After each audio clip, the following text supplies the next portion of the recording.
Hello everyone, welcome to success with Rai academy. CHSL की vacancy आ गई है यानी 10+2 की, और उसका अब फॉर्म भी अप्लाई हो रहा है और मैं उम्मीद करता हूं कि आपने फॉर्म अप्लाई कर दिया होगा। लास्ट डेट का वेट मत करिएगा। प्रिपरेशन में पूरी तरीके से आप जुट भी चुके होंगे, कुछ लोग बहुत पहले से तैयारी कर रहे होंगे। तो कई ऐसी बातें हैं जिसको आपको ध्यान में रखना था और आप रख भी रहे होंगे। हम ये वीडियो इसलिए बना रहे हैं ताकि आपको सीएचएसएल की स्ट्रेटेजी बता सकें, आपको कितना स्कोर करना है, किस तरीके से पढ़ाई करनी है, जो नए स्टूडेंट हैं वो कौन सी स्ट्रेटेजी अपनाएं। ये सारी बातें हम आज के इस वीडियो में डिस्कस करेंगे। देखिए, सीएचएसएल जो है वो एक ऐसी नौकरी है जिसमें आप इंटर करने के बाद केंद्र की नौकरी में आ सकते हैं, केंद्र सरकार की नौकरी में आ सकते हैं सिर्फ 12वीं की परीक्षा उत्तीर्ण करके। ठीक है, जो लोग हाई स्कूल करते हैं उनके लिए एमटीएस होता है, लेकिन जिन्होंने इंटर किया हुआ है उनके लिए सीएचएसएल का एग्जाम होता है। बहुत टफ एग्जाम नहीं होता है और इस बार इन्होंने पैटर्न भी चेंज कर दिया है। पिछले सालों में आपने देखा होगा कि प्री तो कराते थे वो ऑब्जेक्टिव, लेकिन उसके बाद डिस्क्रिप्टिव पैटर्न पर आ जाते थे। बिल्कुल ऐसा लिया जाता था जैसे कोई आईएएस का पेपर कराया जाता था। डिस्क्रिप्टिव पेपर इंटर के बाद अगर डिस्क्रिप्टिव पेपर होता था तो इन्हीं सबको ध्यान में करके पैटर्न चेंज कर दिया गया है। और जो पैटर्न चेंज किया गया है वो मैंने पिछले वीडियो में बता दिया है, उसका लिंक आपको डिस्क्रिप्शन बॉक्स में मिल जाएगा, आप उसे वहां से जाकर देख सकते हैं। अब हम यहां पर बात करेंगे सबसे पहले प्री की, यानी कि टीयर 1 की। टीयर 1 में आपके 4 सेक्शन आने हैं, 25-25 क्वेश्चन आएंगे। कौन से होगा वो 4 सेक्शन होंगे? इंग्लिश, मैथ, रीजनिंग और जीए/जीएस। अब इसमें सबसे पहले हम इंग्लिश पर आते हैं। इंग्लिश में आपने देखेंगे कि 25 क्वेश्चन आएंगे। अब इंग्लिश के लिए आपको क्या करना है कि कोई भी बुक, आप एक बुक पढ़िए। मान लीजिए जैसे बहुत लोग क्या करते हैं, नीतू मैडम की बुक पढ़ते हैं, जो आप जानते होंगे उनको, केडी कैंपस की वो हैं ऑनर।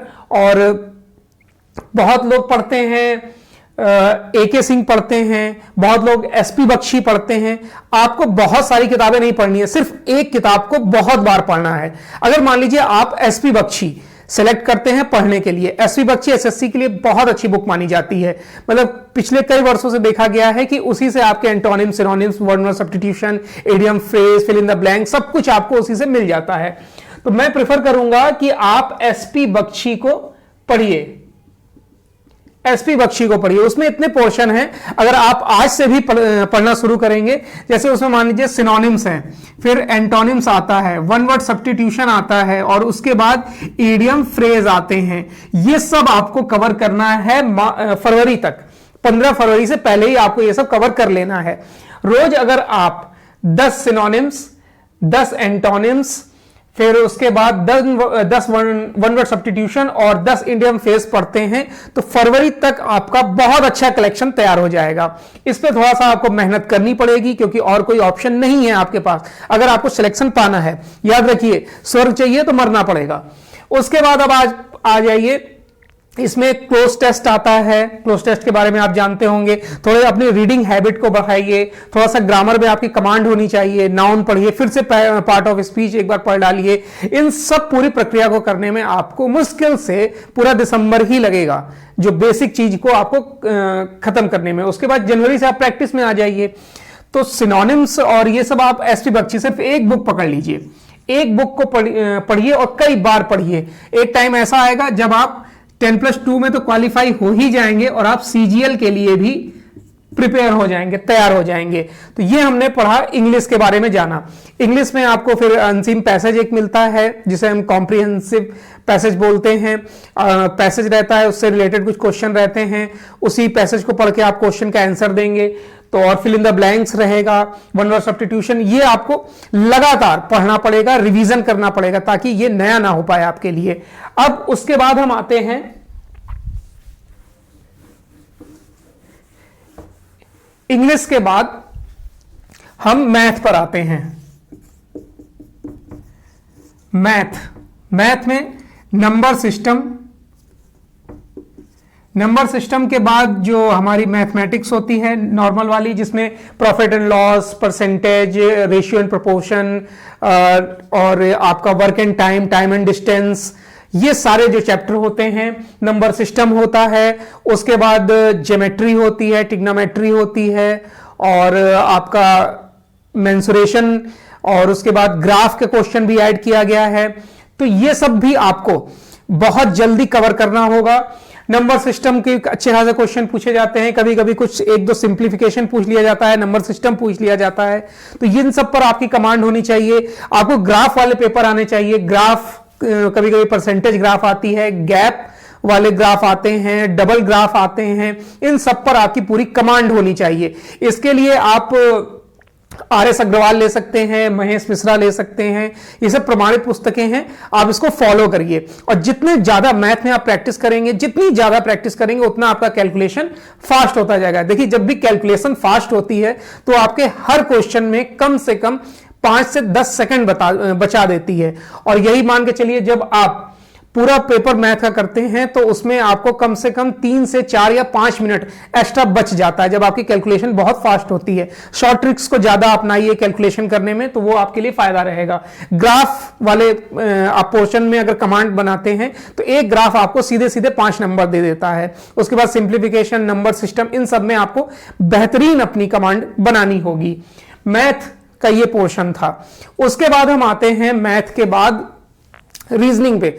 देखिए, रीजनिंग जिनका बेसिक अभी कंप्लीट नहीं हुआ है उनके लिए तो समस्या है, क्योंकि रीजनिंग बहुत टफ सेक्शन नहीं है।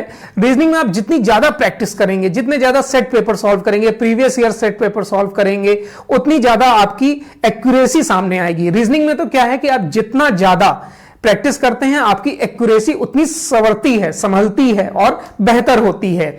तो रीजनिंग में मेरा सुझाव यही है कि आप प्रीवियस ईयर के पेपर सॉल्व करिए।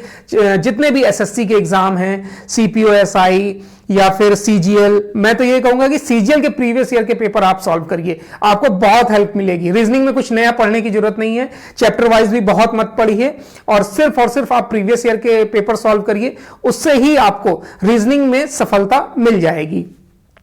अब हम आते हैं जीएस और जीए वाले पोर्शन पर। करंट अफेयर्स में आप लगभग जुलाई अगस्त से लेकर पढ़ना शुरू करिए। 6 महीने बोला जाता है, लेकिन एसएससी क्या करती है कि 7 से 8 महीने भी ले लेती है। तो आप जुलाई 2022 से भी करंट अफेयर्स पढ़ते हैं।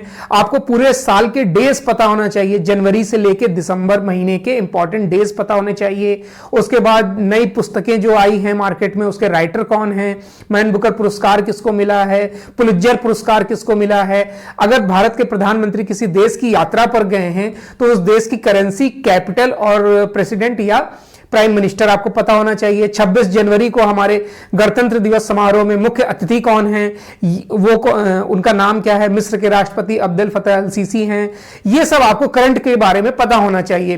किस स्टेट में इलेक्शन हुए, रिजल्ट क्या रहा, कौन मुख्यमंत्री है, ये सब आपको करंट में पढ़ने को मिलता है। तो करंट पे भी आपकी कमांड होनी चाहिए। करंट के लिए आप कोई भी एक मैगजीन फॉलो करिए, या फिर कई ऐसे यूट्यूब चैनल हैं जो करंट का पोर्शन देते हैं, करंट के क्वेश्चन बताते हैं, आप उसको भी फॉलो कर सकते हैं। मतलब यूट्यूब पे तो भरमार है करंट अफेयर्स की, लेकिन मैं ये कहूंगा कि आपको एक मैगजीन फॉलो कर लीजिए, वो सबसे बेहतर रहेगा। और अगर हम ट्रेडिशनल जीए पर जाएं तो उसके लिए हमें लूसेंट सबसे बेहतर, जो कम समय में आपको ज्यादा तैयारी करनी है, कम समय हो आपके पास और आपका सिलेबस बहुत बड़ा हो, तो आप लूसेंट के लिए जा सकते हैं। लूसेंट में आपको कंसाइज मैटर मिल जाता है, चीजों को एक लाइन में समझा दिया जाता है।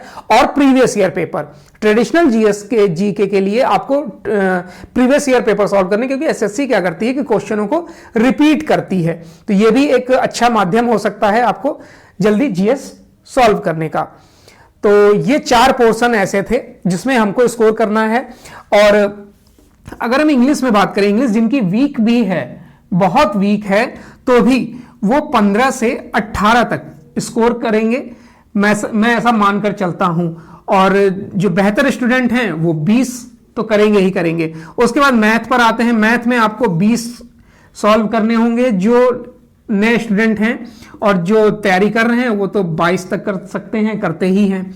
उसके बाद रीजनिंग में आते हैं। रीजनिंग में देखिए क्या है, रीजनिंग में जो बेहतरीन स्टूडेंट है वो 22 से लेकर 24 तक मार्क करता है, और आपको भी 20 नंबर लाने होंगे।